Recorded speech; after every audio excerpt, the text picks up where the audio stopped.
Hello, everyone, and welcome back to the Femme Portfolio podcast. I'm your co-host, Bryn Bradshaw Mack. And I'm Rachel Hirsch.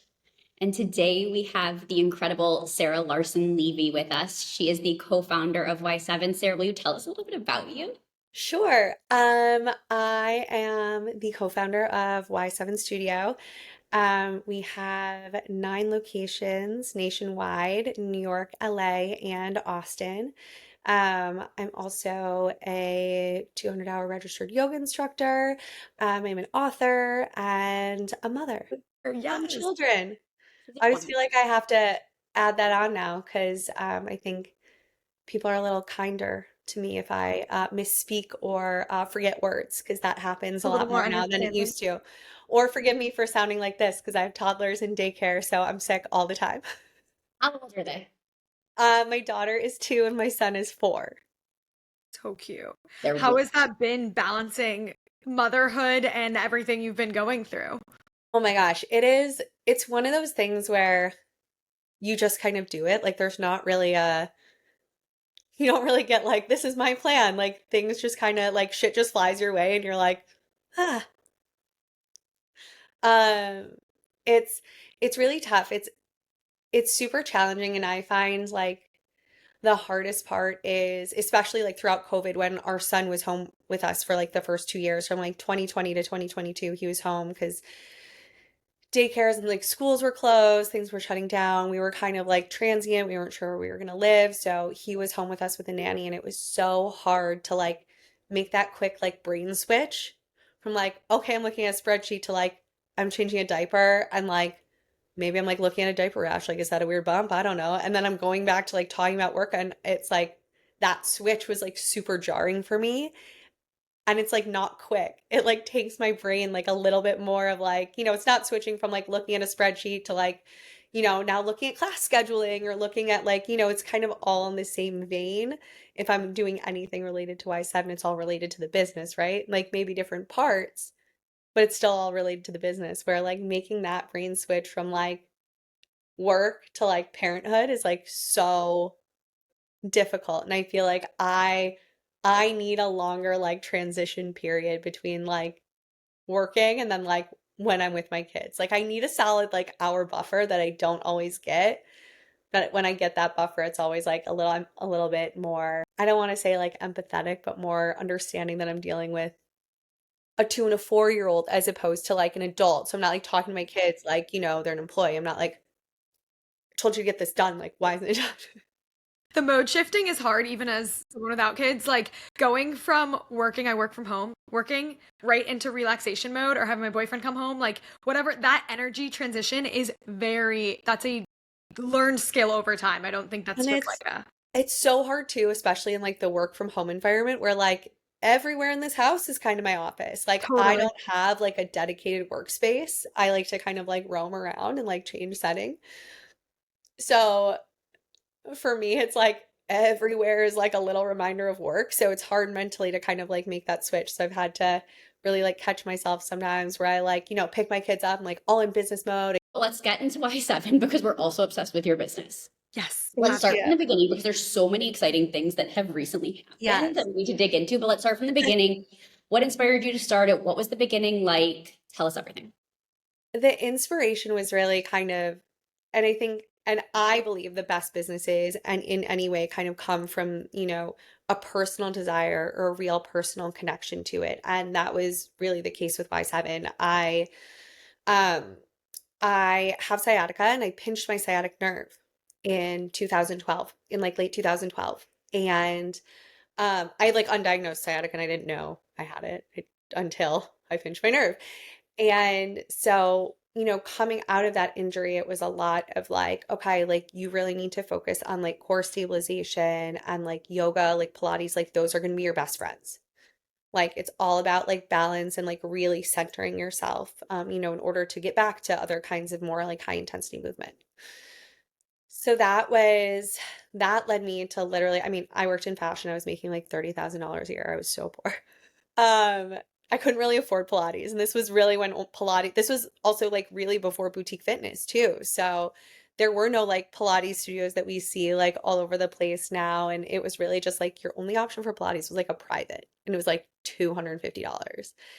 And so like Pilates at the time was kind of like off the table for me. So, and I'd done yoga like occasionally, um, for the like previous decade. So I started trying literally every yoga studio in the city. We were living in Brooklyn at the time, and any studio you can think of, I went to. And every time I went, I always left the class feeling worse about myself than I did better. And to me, again, having an Asian background, like my mom practices like twice a week, and it's a part of like her daily routine. And I grew up playing sports, so it wasn't something I ever did. But I'm very familiar with kind of the tenets and the principles of yoga. And it was so mind-boggling to me that a practice that is supposed to be welcoming for everybody and supposed to be something that is so deeply personal and individual was made to feel so exclusive. And that like was so confusing for me. And it was like, listen, and I'm also not somebody who like, I don't need a six pack. I don't know if my true abs will ever see the light of day. And like that's fine with me. Like I don't like that's not I've made peace with that. And but someone with an injury, it was like I'm working with limitations, and I may never look like some of these people that I'm seeing in class, right? It was all look in the mirror, look at this person, see how deep I am in this pose. Like, this is what you should look like. It was all of like, this is what you should look like. It was not about what you should feel. It was all very visual based, which of course, like I understand when you're looking at asana is helpful to understand how to get in a pose, right? There was a part of me that was like, knowing that everyone's body is different, everyone's dealing with different things. Like, you don't know where any like physical body is coming from when they walk into that space. Like, why are we so focused on what we look like when we should be focused on what we feel like? And for me, it's like, if I feel good about something, like, I'm going to do more of it. You know what I mean? Like, that for me is like everything. And I'm not like a person who's motivated by like being yelled at. Um, so that really led, I was like, Y7 is the space that I wanted to practice at. It is no mirrors, it's dark, it's candlelit, it's heated, it's all driven like by the beat of the music, and you almost feel like tricked into doing a yoga practice. And I think there are so many perceived barriers that people have to entering the yoga space. And you hear it all the time, right? So I'm not flexible enough, I'm not spiritual enough, like I don't know what I'm doing, I don't know what I'm talking about. And like those are barriers, and those are perceived barriers. It's you see all these different levels at some studio, you're like, I don't know where to start. People are a little judgmental. You've never taken a class, you got to start here. But who was telling you when to progress? Really wanted to create a space that felt super open and felt super like you could walk in there at any point, in your journey with yoga, and we're going to meet you where you are. There are no prerequisites to come into Y7. And I think the beauty of it is that, with the format that we've kind of put in place with our We Flow Hard, so it's 3 flows. We do each flow 3 times. The first round is alignment based, so you know where you're putting your body in space, what it should feel like, um, we use a lot of verbal cueing. So, not necessarily what it should look like, but what it should feel like, what muscles you should be activating. Um, the second round is breath to movement. So you're going a little bit faster, getting in more of like a flow state. And the third round, we encourage all of our students to take that flow on their own. So if you want to add in a bind, if you want to skip a pose, if that's not what's feeling right for your body, like that's your time to make that flow your own and do what's correct for you. Because everyone's an individual, and it makes the practice feel so tailored to you and what you want, but it also gives you that incredible like energy of a group class. I don't want it to feel like this exclusive thing. And so, anyways, my husband, who was my boyfriend at the time, is my co-founder, and he is like the entrepreneurial like brain. And so listening to me complain about my yoga experiences, he was like, "Oh, we should just start one." And I was like, "Well, okay." And we did. We started as a pop-up, and people wanted more. And, it was such a cool time in New York where all these kind of like co-working and like artist kind of spaces and lofts were popping up where we could have like month-to-month leases and Give me a year time frame on this one. mid 2013. Thank you. Oh, I was way Pop-up started. Pop-up started. Jury, late fall, 2012. Pop-up, July 2013. Had it for a month. People wanted more. We found a space, opened our tiny little cute space That was in Brooklyn. in Brooklyn and Williamsburg. So wait, is it the same one as the No. Okay, I was gonna say, well, I No. will let you finish, but then I do really want to share my Y7 journey because when I told Okay. you it brought me to yoga, it fully brought me to yoga. So I'm very excited. It was at 88 North First, and it was in this like artist loft space where it was like 300 square foot like artist lofts. And like the girl next to us used it as her like had her like pottery wheel in there. The girl on the other side of us had like an eyelash like extension studio. The guy down the hall did voice lessons. Like it was really like for people who wanted kind of like a space but didn't want like, a 2,000 square foot like business. The rent was like $1,000 a month, and we could handle that on our. I know, what a time to be alive. And so we took that space, it was 300 square feet. We checked people in the hallway. It fit like eight, like 10 people max. Like 10 was tight, but it was like eight people. That was in September of 2013. And by April of 2014, we'd outgrown that space and moved into the space at 240 Kent, which is probably Okay. what you're thinking Yeah. about, the basement. Yep. Yeah. So we were in 240 Kent, in a basement space that like no one wanted. So we got a really good deal on rent. There were like no windows. We were like, this is perfect. Yeah. Star model. It was like super weird. And we were there for 3 years. And then in 2017, we relocated to like a full like storefront space. But in between that, we popped up in a cycling studio called the Monster Cycle on Lafayette. So that's how we got into Manhattan. I knew the founders of that studio, and they had like a separate room that they weren't able to use for spinning because of sound restrictions on the building. They were in a co-op. So they spun in the basement and we did yoga on the ground floor. So we had that for a year before we had signed our lease in Soho. And then also during that time, we signed our lease in Flatiron. And so by March of 2015, we had opened Flatiron. And that was when I quit my full-time job. So I worked for 2 full years almost, Dream job. as we were kind of growing this, and just I didn't really know, like I didn't know, like it wasn't like there was no business plan. There was no like, okay, here are our financials in order and let's go get a big business loan. It was like, all right, we're making enough revenue. I guess we can put a deposit down on this space. I cashed in all my savings bonds.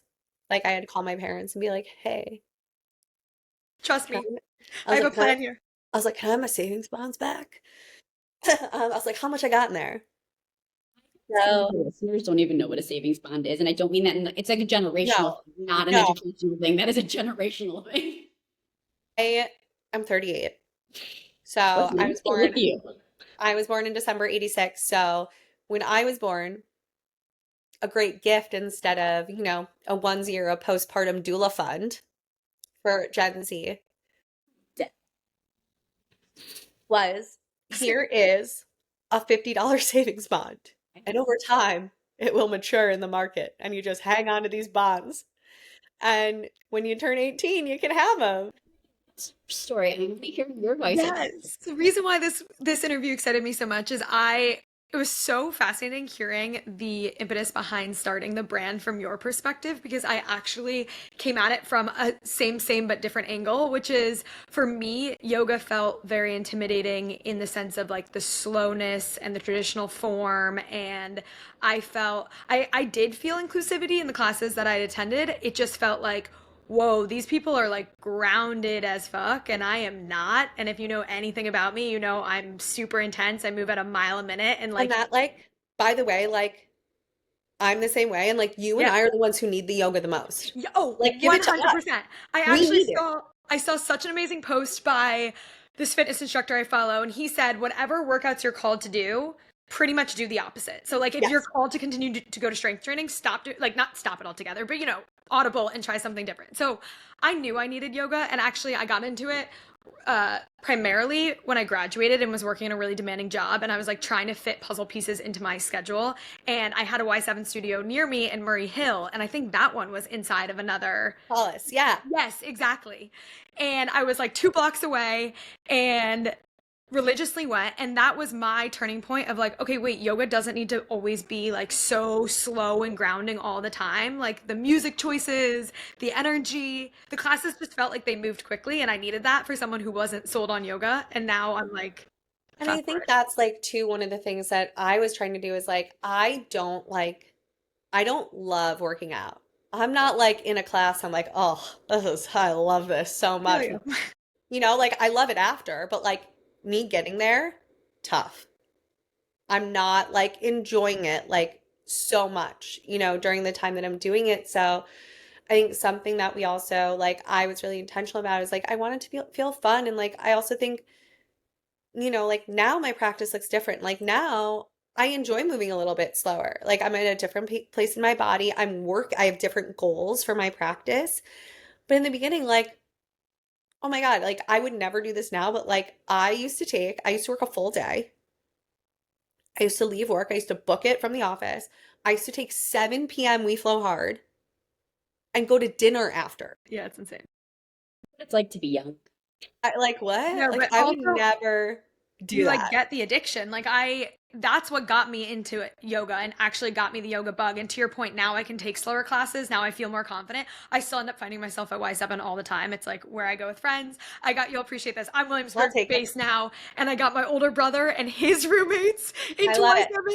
And I was like, guys, just come with me. Like, do the like intro special. I promise you this isn't what you're thinking. And they love it too. And they're like, it's low stakes. It's not intimidating. There's obviously physically a front of the room, but it's not like go in front so everyone sees you. It's kind of like No. do And your own thing. that's what I hated too, because like I don't like that like front row culture. Like during like the height of like Soul Cycle, like there was one time where everyone knows Akin, like an incredible instructor, and he was so hard to get into. And I was like, I remember the first time I took his class and I was on the sidebar, but I was like front sidebar. Oh yeah. And the woman behind me after class was like, you shouldn't sit there if you know the choreography. And Cool. Thank you for that I was like, unsolicited feedback. Yeah, that's just we need to and trim the that's like, fat of that in and fitness. that is like, okay, ma'am, then why didn't you pick that bike? Like, just got booked into this last minute on Yeah. a cancellation, babe. Yeah. I would No, have traded spots with you, honey. I used to go early to classes when I was booked into the front row and wait list for a back row. Remember they used to like switch you out like 4 minutes before class? totally. I was never a front row girl. And it's just like, because I'm not there to like, I am not in any of these classes to be seen. I think that's what motivates you to get to class, I think that's great. That's not my personal motivation. And I think a lot of people feel that way where they're like there for themselves and to do something good for themselves. And this is like their time. Like you shouldn't have to worry about what other people are thinking about you or Absolutely. pushing your body like beyond its limits or doing some like, I don't know, weird choreography on the bike where you're like, I'm about to fall the fuck off. Like I think that pressure can be really, really, that's how it leads to injury. So like I love that like my favorite thing ever. I have two favorite things that happen in Y7 classes. One, the second everybody walks into that room, it doesn't matter what shape, what size, what you look like, everyone immediately takes their shirt off. Men and women. Everyone, shirt off. Doesn't matter. Everyone is just like their shirts off. And I think that is like such a beautiful testament to the space that we've created where no one wants to get sweaty with a shirt stuck to them. Like that's not comfortable. So like to know that we've created this space where people feel comfortable to do what's correct for them, like means so much. Like I couldn't ask for more. And then I love when a teacher cues handstand hops and you just hear thuds, just like people just like giving Trying it their best. everything they got and just falling. And that like that doesn't get to happen if you are in a bright room with mirrors and you're worried about like Yeah, falling and you looking tap out. silly. Like it doesn't happen in those spaces. And I love it. I love when people have like the courage to try something new. So how are you supposed to know what you're capable of if you don't feel comfortable to try? And And I to think totally juxtapose that, it also the space you've created allows for, say, the competitive person in the room to give themselves grace. Like the flow on your own.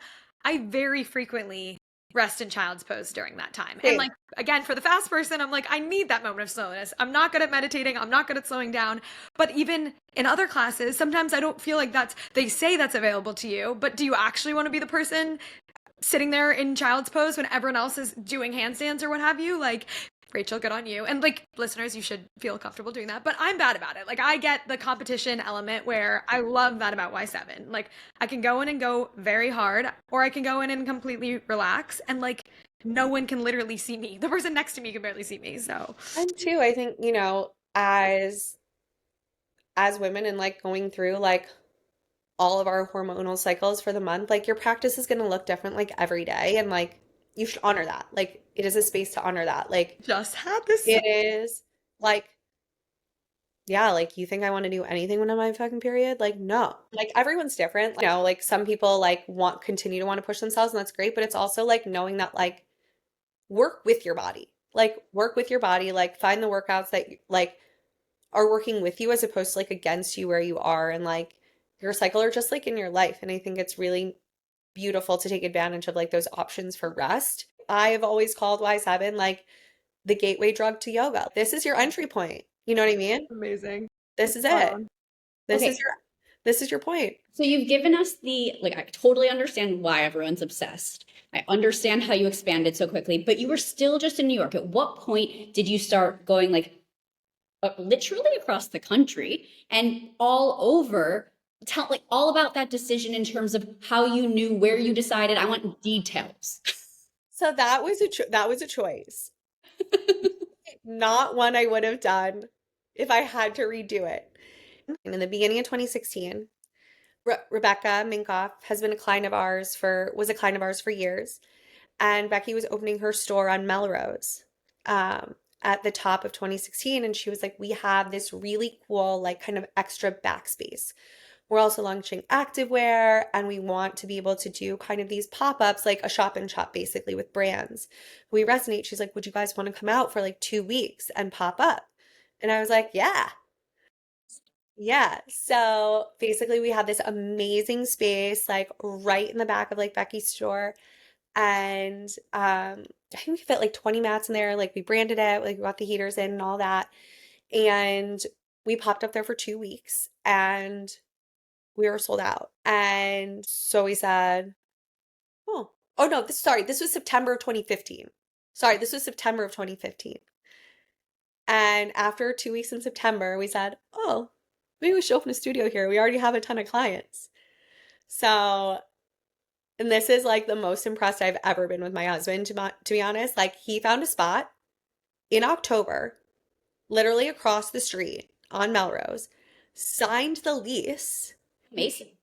built the entire space out into a Y7 in 45 days, and we opened January 1st of 2016. Yeah. And that's how we got to LA. So it really was like this thing where like we really kind of like listened to like our clients and followed like the needs of our clients. We also were very fortunate where in that time period I had 3 of my instructors from New York move out to LA for like just like life reasons. So I already had like 3 teachers who I knew I could be like, all right, for the first like 3 months until we really hire and train like a good crew, like I need you guys to like hold down the fort and basically teach the whole schedule. Control. And they were like, cool. Like we How can did you commit to that. decide that it wasn't, or like why did you say that it wasn't, you would have done it differently? It is very hard to operationally on the back end run and manage a business so far away. Like I think if I had like had to redo it all again, like I'm obsessed that we're in LA. Like I love our team and like I love our clients there. However, like I think from an operational standpoint of view, especially as such like a young like entrepreneur with like at that time we didn't have any like PE funding at all. It was just like us being like, yeah, sign a lease. Fine. We'll personally guarantee it. We don't own anything. We didn't own anything. So we were like, cool. I know it stresses you out, but like we didn't own anything. Like we literally had nothing in our name. Like we were renting our apartment. So like neither of us had cars. You So, had your savings bonds, okay? well, my savings Not bonds forget the already been bond. cashed. They had already been cashed in for Soho. So buy They savings. gone too. I was like, I got nothing. I got nothing. Come after me. You can have my laptop. It's like the most expensive thing I own. Um, but I think like in hindsight, you want to go a little bit closer where you can go somewhere a little bit more regularly. Like I would have, I think, you know, I would have loved to kind of get into Jersey earlier, DC, Philly, like a lot of that, like Boston, like really great markets, that I think would have been easier for me to, expand quicker. And just keep like a tighter eye on like the business too. And really like operations is operating a four-wall business is really difficult when you're looking at kind of all the overhead, the expenses and the labor and the schedules. And there's also so much seasonality to our business too. So, knowing that like the East Coast has a lot more similar seasonality than like the West Coast, it was like, it would have made, I think, more sense to like understand how to build our schedules from that way. So before we kind of ventured out to the West Coast and really had like a solid, like, all right, like we know how different it is. Like we're ready to kind of go into this. But I mean, I'd say it's 2020. I think yeah, like I mean, our LA community is so amazing. Like I'm so grateful we're out there. We've gotten so many opportunities from being out there and like some of our, most talented team members are on that team too. So it's all good things. I think just yeah, I mean, Ari's a fucking beast. We love her. Ari's been with me for 10 years. She's a Wait, mutual friend that we knew yes, I would love separately. that. Sarah knew her for 10 years, but I met her separately. Yeah, I she have is. a favorite instructor in New York, but I haven't gotten a little bit. But Chris Stanley is amazing. I don't know if Oh, we he's love. he's So Chris un- and his wife work for me. no way. Okay, I've already messaged him on Instagram and I give him shout outs on my little wellness Instagram all the time. I'm gonna send him once this goes out to let him know that Yeah. huge shout he's phenomenal. Amanda, his wife, has also worked with me for like almost a decade and runs our entire continuing education program. So she Incredible. manages our 200-hour teacher training. She's incredible. She's an amazing doula and Yogi like birth couple. worker also. She's just like incredible. They're the best. They are. Well, Uh, he is, so I'm guessing they are. That's amazing. yeah. I do want to ask really quickly, we're gonna switch gears because we want to talk about the acquisition too. But when you guys say seasonality with yoga studios or with fitness in general, Yeah. what was the seasonality you experienced and what did that look like between East Coast and West Coast? Yeah, so it's super interesting. In New York, my business is really seasonal. It is like I know exactly what schedule changes I'm going to make. Like we run a certain schedule January through uh Memorial Day. Then we make a complete schedule shift for summer Okay, that makes sense. People and leave we'll the add city. and we'll take away at certain time slots. And then I will shift from a different schedule from break post Labor Day through the Year holiday. end. So it's seasonal and like especially being in New York, like no one's in the city on the weekends. So it really is like, how are we looking at our numbers and our budget? How are we budgeting for this like seasonality where the West Coast is different. It's very different. So we definitely like don't have as many early morning people in LA, and it's interesting I should because move to LA. In Austin it's completely different. We just added 6 a.m.s Tuesday, Wednesday, Thursday. We just launched it last week. We sent out a single email on Sunday before the classes started on Tuesday. Sold out. Crazy. All of them. It's a work hub for young people, so it's So probably the most high so functioning. it's super interesting. It's Yeah. just like Austin is a really early city. So like we don't run like in New York, we run like 8:15 p.m.s regularly. Yeah. We That's run me. one we I'm in run those classes. one a week in Austin. That's crazy. So it's just like so different. So understanding like the habits, like That is so it is very geographical. Like in LA, we don't run late too much either because LA is a little bit of an earlier city too because of driving. Like it just like really depends. Whereas New York, like when we had Bryant Park, we had 9:30 p.m. express classes I believe it. Yeah, at Bryant I would Park. literally go to that. That's crazy. So it really is interesting. I think we would have really benefited from like taking learnings from more like similar kind of regional groupings, Mm-hmm. you know. A little scaling. Yeah. Okay, we're gonna switch gears because we are just dying to know, and I've been reading about it, and I just want to hear from you directly. But you are obviously the company was recently acquired. Could you give us background on that and how you're feeling, what's it like, etc.? Sure. Yeah, so we got acquired. Amazing. And we got acquired by a company called FitLab. And we're really like I feel very, very happy about it. We were in a tough position with our private equity firm. We were very fortunate to have like a single private equity partner who had been really amazing. And the very beginning of 2020, they exercised their option to put in additional capital. And with that additional capital, their equity position flipped to 51%. And of course, COVID happened. And they were just they're not in a position to put more capital. So that has left us, since kind of, we were also closed by, government regulations. We were forced closed for 18 months. We went 18 months with not a dollar of revenue, which was really difficult, obviously, for any business. But we, had to make a lot of strategic decisions that did not help growth. They stabilized the business, but we've really been treading water ever since, really like, you know, analyzing everything, like how do we grow but not sacrifice other parts of the business? Like what can we invest into? What do we have to pull back? Like it has forced us to make a lot of really difficult decisions and really like, for us, like getting acquired was the option to grow it. It was like either we stay stagnant and operate as we are, but it's going to cause us to lose talent, right? We can't grow. We're going to lose talent. People want to grow in their careers, of course. Or we say, it's been a great run. Can't do We're that. shutting it down. And No, I just felt like, and by the way, like, I think that's a completely honorable thing to do. Like, if you know that, like, absolutely. you've had a good run and it's at a point where it's like, no decision seems to be a good decision. Like, sometimes calling it a day and being like, I'm so grateful for the last decade, like, that's still incredible, right? Absolutely. Like, that's still incredible. So I think there's like great honor in that. There was something in me that I'm not done.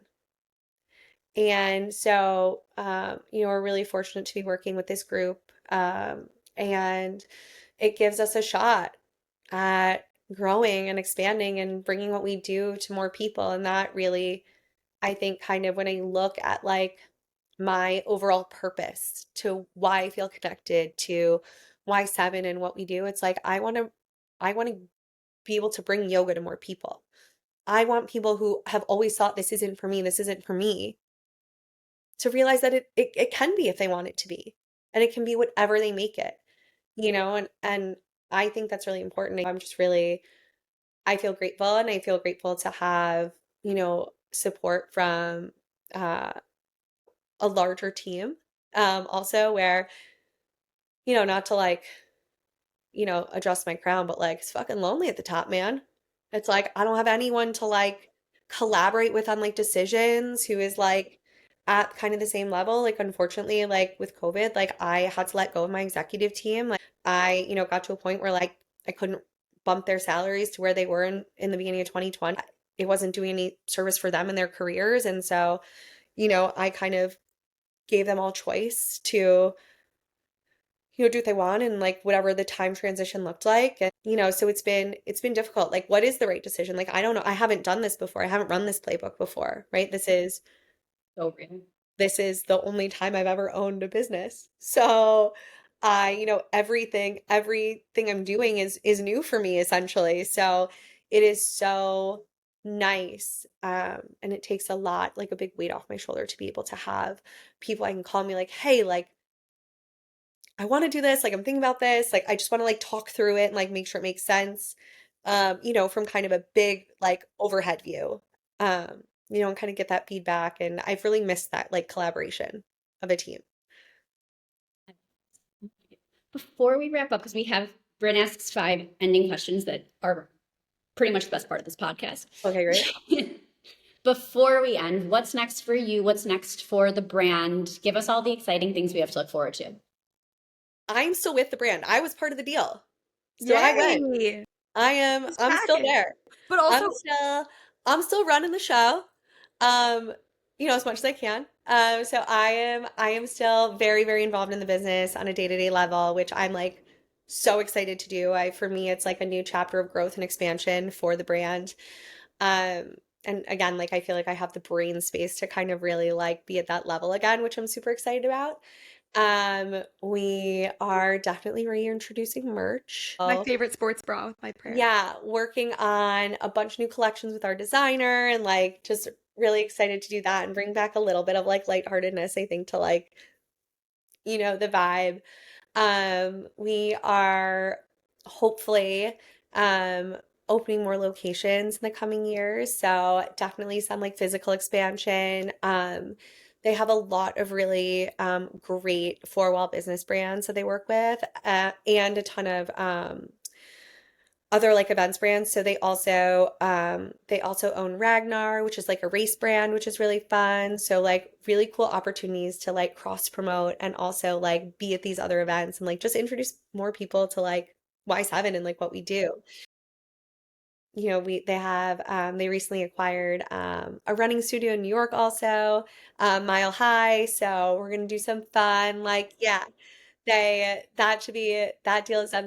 That should be coming out on the wire soon. But like I've known Willie, the founder, for years, and like I'm so excited to work with him. I think like running and yoga like can be so collaborative, and like I personally don't run, um, unless I'm running Mile away. High is what got me into running. Literally, if Yeah, I could have him on this, I would say the exact same, and I'm not even kidding. And it's like that it's level of so fun. inclusivity as well. It makes it Yeah, so fun.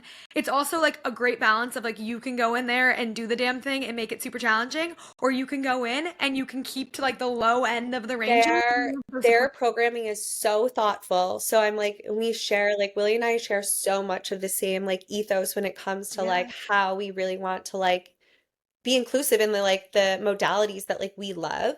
So we're gonna run some like fun collaborations with them for like their training programs that they're running for the half and the full Oh marathons. my God, I am signing up. I'm gonna follow this So we're journey. so excited It to makes me like so do that. excited. So I think a lot of really fun like collaborations and just like getting more people in the studio. Like I'm a big believer in like I think you should run. I think you should lift weights. I think you should do yoga. I think you should do Pilates.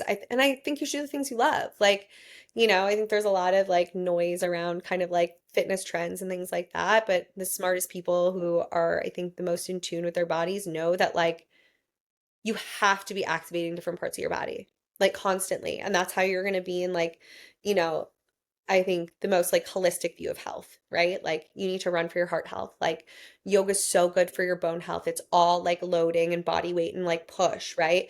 Weightlifting is different. It's different muscles. You're like lifting the muscles. It's different engagement. So it's really, I think, I'm excited to like bring more people kind of into the fold um and just again like I love this like collaboration kind of stuff. So Sarah, that is so amazing and so appreciate the vulnerability you shared in the transition of like impact from COVID and what you had to do with the team. And just like, I think it's incredible perspective because from the outside, every Y7 class I go to is packed and I've seen it scale. It's followed me through Murray Hill downtown, now Williamsburg. I feel like it's everywhere. So, from the outsider's perspective, I think Rachel and I have talked about this, but I'm always like, oh my God, it'd be so fun to own a studio, this, that. And like getting that perspective is really important that it takes a village and it takes a lot of balancing of your values, which I really appreciate too. Like what it's you want hard. that place to be. It's really hard. And it's also like, it's this piece of like, there's also like not a lot of precedent for how to run these businesses. Like the boutique fitness is like, especially locations with over, two locations. Like normally when you see like a boutique studio, it's like, you know, it's your neighborhood teacher. Like that's at least all the studios, like a lot of studios in Austin are like that. A lot of studios where I grew up are like that, where it's like one teacher. It's like, really like this person like loves teaching and loves what they do. But like once you start to add that second and third location, you're like, oh my God. Like it really, really adds up. And it's a lot of your day to day becomes Operations. so overwhelmed with like operational Yeah. stuff that like, if you're someone who opened a studio because you're a teacher and you love teaching, like you might not get to do that anymore. Then you become an Yeah. operator.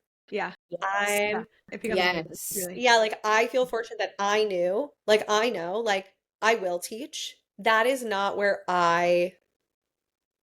like where I was like, this is how like I'm impacting people. Like for me, it was like making sure that like I am always looking at things through the client lens because I was the client. That's why we opened it. Like it was the space that I wanted as a client, right? So for me, it's like really important that I stay on that side of the business. And then like my teachers are incredible. Like I've been able to keep kind of my business hat on, right? And understand kind of, some not easy financial choices we have to make. Like closing studios was not easy for me. Like, so it comes with its own challenges, but I think it's really hard. Like it always sounds like a good idea. Let's But it's open also the quality let's control open a business. the quality control you've been able to maintain with those challenges. Thank Obviously, you. COVID being a massive setback. I even like the online presence and being able to take class virtually. Like there's Yes. so many different directions and to be able to keep that continuity. I just took a class in Greenwich Village a couple weeks ago and the instructor is her name is escaping me, but she was so talented, like so well versed. And it's just incredible. Like you drop into any class and there's just a sense of quality control that you guys do not deviate from. And I think that's also really hard with scaling and adding in more classes, more instructors, so on and so forth that you But nailed. so tough, and it's something that like, thank you for saying that because it is like it's something that we do that is very different from other yoga studios. Yeah, And I'm sure the with training. any kind of industry, like there always is ego involved. And I think it takes a special kind of instructor and person to be like, okay, like this is what a We Flow Hard class is. And it doesn't matter how many hours I have in anatomy training, I can't talk about the scapula for 20 minutes. This is what we're doing, and you guys are getting on board. Like, Yeah, you know what I mean? Like, push your shoulder blades together. Like, sometimes that's going to be the cue that people understand. I love it. That's awesome. So, it comes with challenges, but I think again, like having that like focus on the client experience and understanding what we want the client to walk away with, like that has been like everything and such a driving force of how we continue to operate. I think you are nailing it, and it is definitely shining through in your classes. So, as Rachel mentioned, we like to wrap with a few fiery questions, typically one word, or you can keep it to a sentence if you can. But we will. Okay, I'm ready. So first and foremost, what is something that you cannot live without? Coffee. Great answer. You and me both. What keeps you grounded? My kids. Who do you admire most? I don't have a one word answer for this, but I have come to admire just like mothers in general as a group of people because you don't hear thank you. So much of your work is invisible. You don't really get compliments. And it's hard to know if you're doing it right. And so I think that I've been really fortunate. Sorry, this is not one sentence, but I've been really fortunate No, you're literally bringing me to tears. in like our in my like our community in Austin that like I have a really supportive group of like mom friends who like work or who don't work. It doesn't even matter, but like people who really show up for one another is that I have like so much respect for, everyone who is, a parent. And I think especially I'm a mom, so like I don't know, dads too, I guess, but like more so moms. Sorry. Absolutely. Part of Sorry mom. guys, we do a little bit more. What makes you feel wealthy? Oh, honestly, a busy schedule. I feel the most alive when I like feel when I'm surrounded like by people like that, like to me, like, like people like wanting to spend time with other people, like having that space, like having time to do that, like that to me is like feels like, oh, I feel rich. That is incredible. And what is something that few people know about you? I don't know. I don't really She's an open book. So I don't really have a lot of like filters. I don't know. I feel like Rachel knows everything about me. I'll throw random facts about you. Okay, tell me. She tore her ACL 3 times. That is something that you can definitely She share. also grew up in Michigan, so she's Midwest gal like myself. Sarah, you are an absolute delight. I am a massive fan of yours. I'm a massive fan of Y7. Super excited for the acquisition to see how things grow and expand in the directions you go in. Thank and you. totally separate to what we've talked about, but I would love if your schedule permits another session where we talk about what it's like creating a company with your significant other, because we've had on another co-founder who's Listen on. Listen. please. Yeah, he'd love that. He doesn't get enough press attention. I think sometimes. And he sounds phenomenal. So we And need to know I think sometimes he gets a little sad. Like, he won't say it, but he's like, hey. Why are you the face of the brand? Where's my love? Yeah. I mean, listen, we know why I'm the face, but. Sarah, you're hilarious. Okay, thank you so much for doing this. This made our day. We can't wait for the episode to come out, and we'll see you soon. Love you. Thank you, Love guys. you. Bye.